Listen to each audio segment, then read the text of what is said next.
Ukraine war से जुड़ी एक और बड़ी खबर आपको बताते हैं। कल पुतिन से मुलाकात कर सकते हैं डोनाल्ड ट्रंप। पुतिन से शांति समझौते पर बात होगी। डोनाल्ड ट्रंप ने कहा है आज ही जेलेंस्की से मिल चुके हैं डोनाल्ड ट्रंप। तो क्या रूस यूक्रेन सीजफायर होने वाला है या फिर यूक्रेन सरेंडर करने वाला है, ऐसे कयास लगाए जा रहे हैं। बड़ी खबर। हालांकि इससे पहले भी पुतिन और ट्रंप की मुलाकात हो चुकी है। अलास्का में पुतिन और ट्रंप की मुलाकात हुई थी। उसके बाद हमने देखा था डोनाल्ड ट्रंप का जो उनकी रणनीति है वो कैसे पलट गई थी, उनके हाव भाव कैसे बदल गए थे और पुतिन के प्रति, रूस के प्रति काफी वो नरमी बरतने लगे थे और यूक्रेन को कहा था कि अगर अपनी इज्जत और साख बचाना चाहते हो तो फौरन सरेंडर करो, सीजफायर करो और रूस के साथ जो युद्ध है वो बंद करो। एक बार फिर से पुतिन और ट्रंप की मुलाकात होने वाली है और कहा जा रहा है कि इसमें शांति पीस बोर्ड जो peace board, Gaza peace board जो बनाया जा रहा है उसको लेकर भी इसमें बात हो सकती है। और सबसे बड़ी खबर यह है कि इसमें रूस यूक्रेन सीजफायर पर चर्चा हो सकती है। लेकिन क्या इसके बाद सीजफायर संभव है? क्योंकि रूस यूक्रेन युद्ध अब सुर्खियों से कहीं ज्यादा दर्द का सबब बन चुका है। दर्द कम होने के बजाय बढ़ रहा है, घाव और गहरे हो रहे हैं। गोलियों और मिसाइलों के बीच यूक्रेन की एक और जंगी चाल लगातार सामने आ रही है। जिंदगी बचाने की जंग, एक ऐसी जंग जिसने लाखों लोगों को घर से बेघर कर दिया और बेबसी और तबाही, बर्बादी से बड़ी तादाद में लोग पलायन को बेबस हो रहे हैं।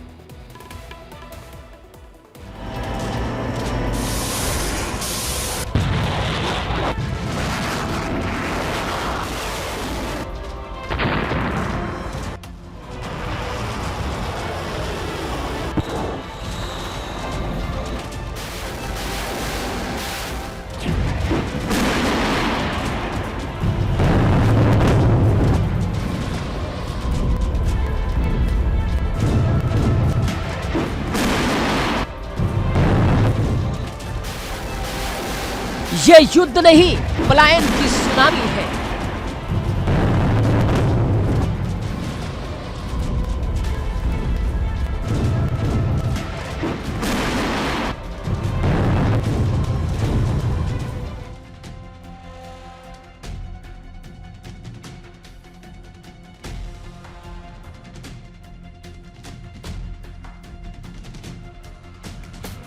लगातार जमीनी और हवाई हमलों के बीच यूक्रेन के बॉर्डर से लोगों की अंतहीन कतारें निकलती रही।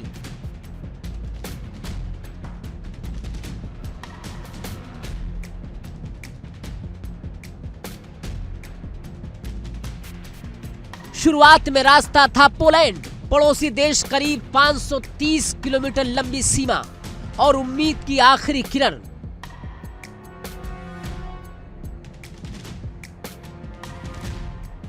लेकिन अब भीड़ बढ़ी तो वहां भी अस्वीकारता दिखने लगी। इसके बाद शुरू हुआ पूरे यूरोप में बिखर जाने का सिलसिला।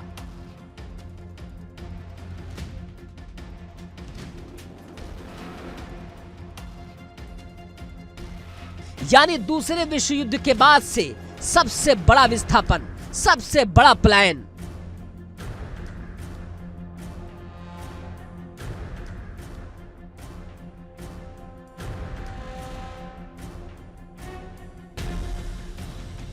रूस यूक्रेन जंग ने यूक्रेन को उस डरावने दौर में धकेल दिया है जो यूरोप ने दूसरे विश्व युद्ध के बाद कभी नहीं देखा था।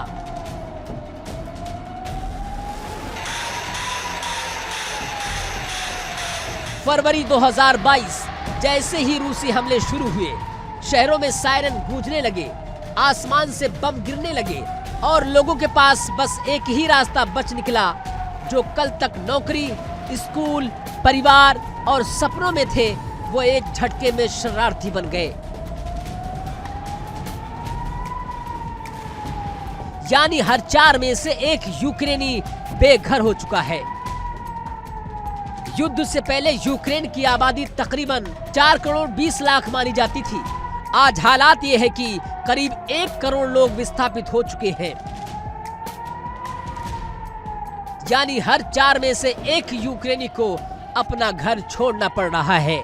दूसरे विश्व युद्ध में यूरोप से करीब 3 से 4 करोड़ लोग विस्थापित हुए थे, लेकिन वो पलायन करीब 7 साल में हुआ था।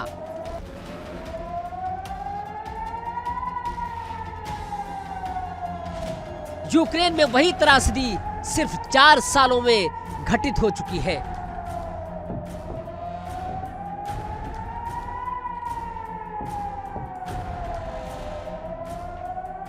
लाखों लोग यूक्रेन के अंदर ही एक शहर से दूसरे शहर भटक रहे हैं। जहां बमबारी तेज है, वहां लोग बेसमेंट, मेट्रो स्टेशनों और अंडरग्राउंड शेल्टरों में जिंदगी गुजार रहे हैं।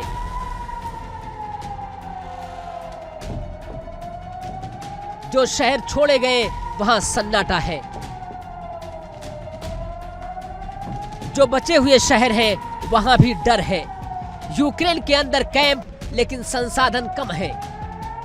क्यू के अंदर हजारों अस्थायी राहत शिविर बनाए गए हैं। स्कूल, खेल स्टेडियम, सामुदायिक भवन, यहाँ तक कि खाली फैक्ट्रियां सब कैंप में बदल गए हैं। खाना, कंबल, दवाइयाँ, इलाज सब मिल रहा है, लेकिन आबादी इतनी ज्यादा है कि कमी लगातार बनी हुई है। सर्दी, अंधेरा और बच्चों पर सबसे बड़ा खतरा बना हुआ है। यूनिसेफ के मुताबिक सर्दियों में क्यू का तापमान -18 डिग्री तक चला जाता है। इसी बीच बिजली कटौती ने हीटिंग सिस्टम बेकार कर दिया है। लोग ठंड से बचने के लिए अजीब तरीके अपना रहे हैं। खिड़कियों की दरारों में सॉफ्ट टॉय भरा जा रहा है, आग जलाई जा रही है और ब्लैकआउट के दौरान रोशनी भी नहीं जला सकते। इस सब का सबसे बुरा असर पड़ रहा है 5 साल से कम उम्र के बच्चों पर।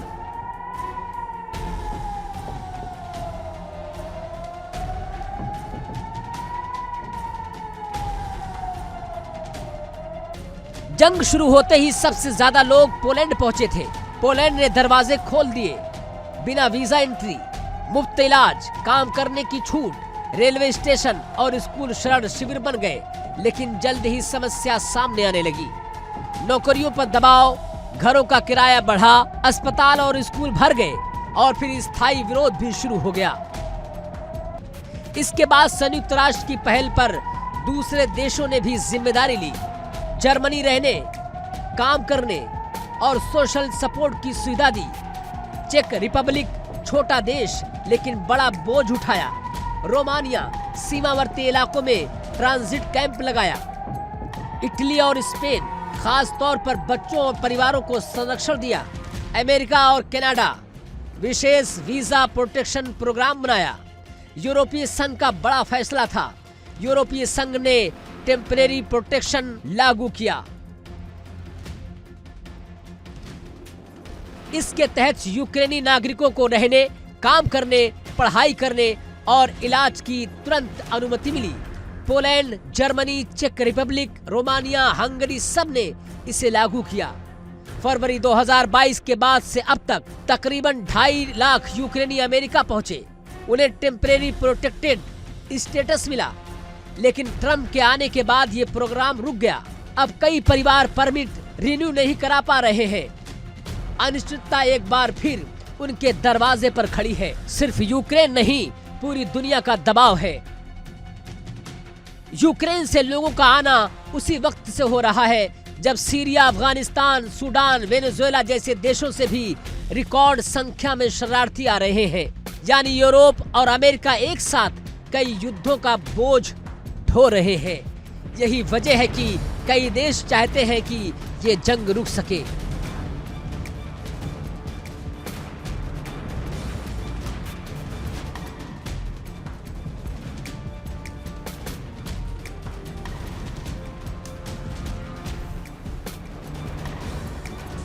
रूस यूक्रेन युद्ध में मिसाइलें चल रही है, लेकिन सबसे बड़ा हमला आम लोगों पर हुआ है।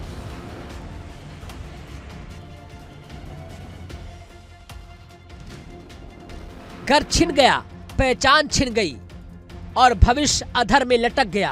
दूसरे विश्व युद्ध की तस्वीरें आज फिर जिंदा हो रही हैं। बस फर्क इतना है, आज वो इतिहास नहीं, वर्तमान है। यूक्रेन की ये त्रासदी सिर्फ एक देश की नहीं है, ये उस दुनिया का आईना है जहां युद्ध का सबसे बड़ा शिकार हमेशा आम इंसान होता है। Bureau report, India daily.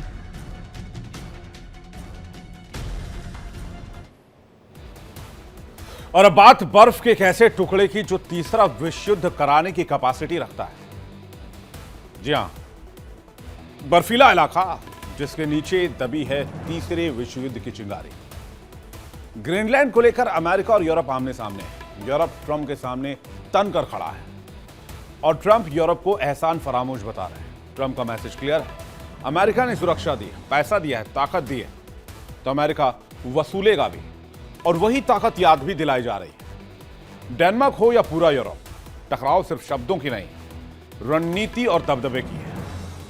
सवाल यह है कि क्या यह बर्फ पिघलेगी या दुनिया को जंग की एक और आग में झोंकेगी।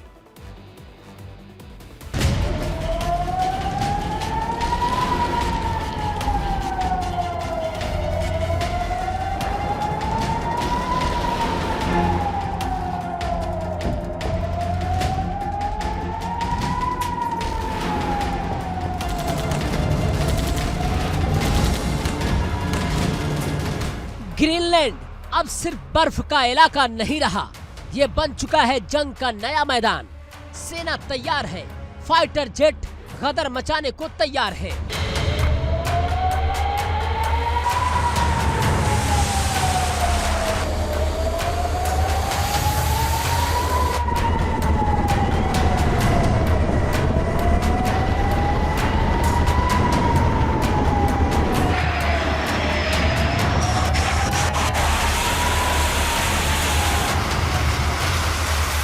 क्योंकि दावोस से ट्रंप की हुंकार गूंजी कि ग्रीनलैंड हमारा है और उसकी हिफाजत हम ही करेंगे, तो माना जा रहा है कि ग्रीनलैंड लेने के लिए जंग ही हथकंडा होगा।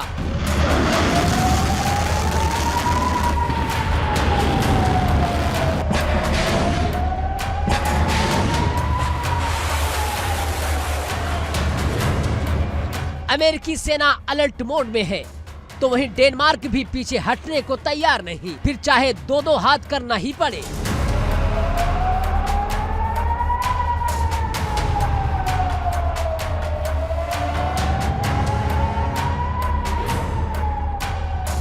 कोपेनहेगन से खुली ललकार है, ग्रीनलैंड पर 1 इंच भी समझौता नहीं। एक तरफ अमेरिका की ताकत, दूसरी तरफ यूरोप का मोर्चा, और बीच में बर्फ से ढका वो इलाका जहां बारूद की बू महसूस होने लगी है।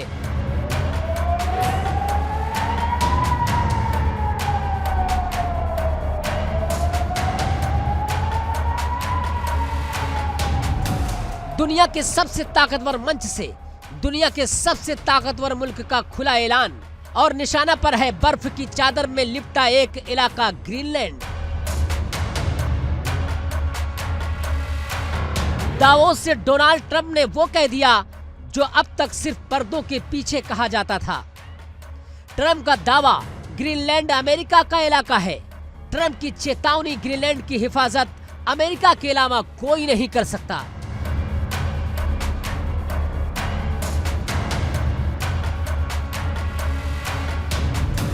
और ट्रंप की खुली धमकी, अगर यूरोप ने इनकार किया तो अमेरिका इसे याद रखेगा।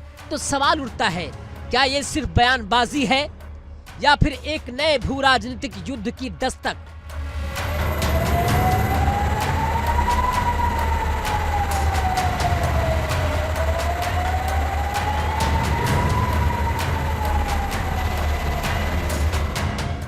बर्फ से ढके पहाड़ और सियासत की तपती जमीन। स्विट्जरलैंड के दावोस में वर्ल्ड इकोनॉमिक फोरम के मंच से डोनाल्ड ट्रंप ने वो लाइनें खींच दी जिसने अमेरिका और यूरोप के रिश्तों में दरार डाल दी। ट्रंप ने साफ शब्दों में कहा कि ग्रीनलैंड बहुत बड़ा है और लगभग खाली है। विकास के नाम पर कुछ भी नहीं हुआ, लेकिन इसकी अहमियत रूस और चीन के बीच एक रणनीतिक कड़ी होने की वजह से दिन ब दिन बढ़ती जा रही है। ग्रीनलैंड उत्तरी अमेरिका का हिस्सा है और इसकी सुरक्षा अमेरिका के अलावा कोई नहीं कर सकता। ग्रीनलैंड औपचारिक तौर पर डेनमार्क का स्वायत्त क्षेत्र है, लेकिन ट्रंप की नजर में ये सिर्फ एक इलाका नहीं, ये भविष्य की चाबी है कि ग्रीनलैंड के नीचे छुपा है सफेद सोना, रेयर अर्थ मिनरल्स का असीमित खजाना। आपके हाथ में मौजूद स्मार्टफोन से लेकर अमेरिका के सबसे खतरनाक फाइटर जेट F-35 तक सब कुछ टिका है इन्हीं रेयर अर्थ मिनरल्स पर।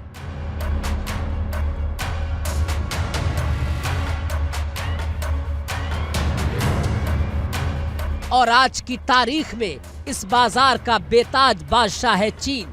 चीन की पोलर सिल्क रोड योजना, आर्कटिक इलाकों में बढ़ता दखल और ग्रीनलैंड पर उसकी बढ़ती नजर, यही वो बिंदु है जहां से शुरू होता है रिसोर्स वॉर, यानी संसाधनों की जंग।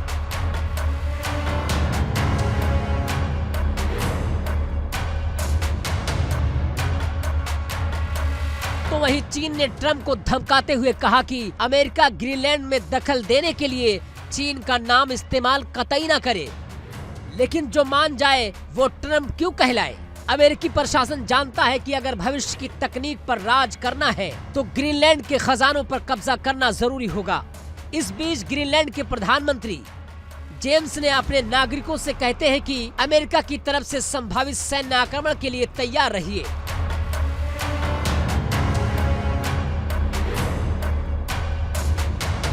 एक तरफ बर्फ, दूसरी तरफ बारूद की बू। डेनमार्क, यूरोप और नेटो देश खुलकर ट्रंप के खिलाफ खड़े हैं। ग्रीनलैंड में सैनिकों की तैनाती बढ़ रही है और सियासी बयान और ज्यादा तीखे हो रहे हैं।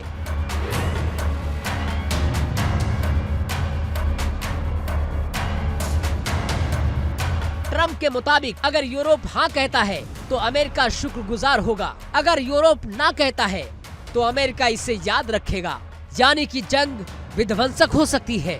ट्रंप यही नहीं रुके, उन्होंने इतिहास की फाइल भी खोल दी। दूसरा विश्व युद्ध डेनमार्क जर्मनी के सामने टिक नहीं पाया था।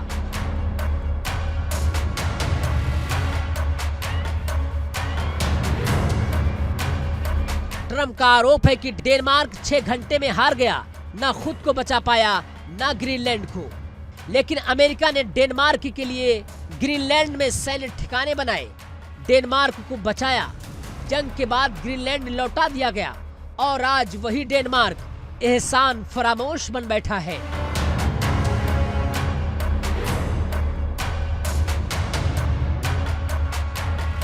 उसे दूसरे विश्व युद्ध की याद को ताजा करना चाहिए। अब सवाल ये नहीं कि ट्रंप क्या चाहते हैं, सवाल ये है क्या अमेरिका ग्रीनलैंड के लिए सैन्य ताकत का इस्तेमाल करेगा।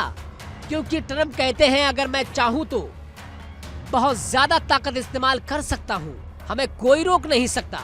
लेकिन फिर जोड़ते हैं मैं सैन्य बल का इस्तेमाल नहीं करना चाहता।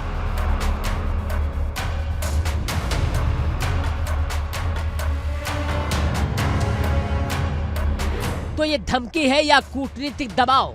साम दाम दंड भेद ट्रंप की पूरी नीति अब ग्रीनलैंड पर खुलकर सामने आ चुकी है।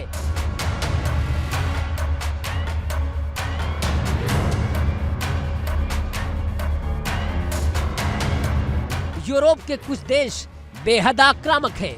ट्रंप के इस फरमान को मानने को तैयार नहीं, क्योंकि ग्रीनलैंड के लिए डेनमार्क ढाल बनकर खड़ा है, नेटो असहज है और दुनिया सांस रोके देख रही है।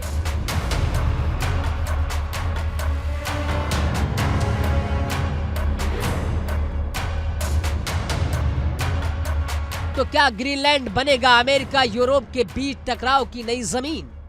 क्या ट्रंप वाकई यूरोपीय देशों से दो हाथ करने को तैयार है, या फिर यह सब एक बड़ी सौदेबाजी की भूमिका है?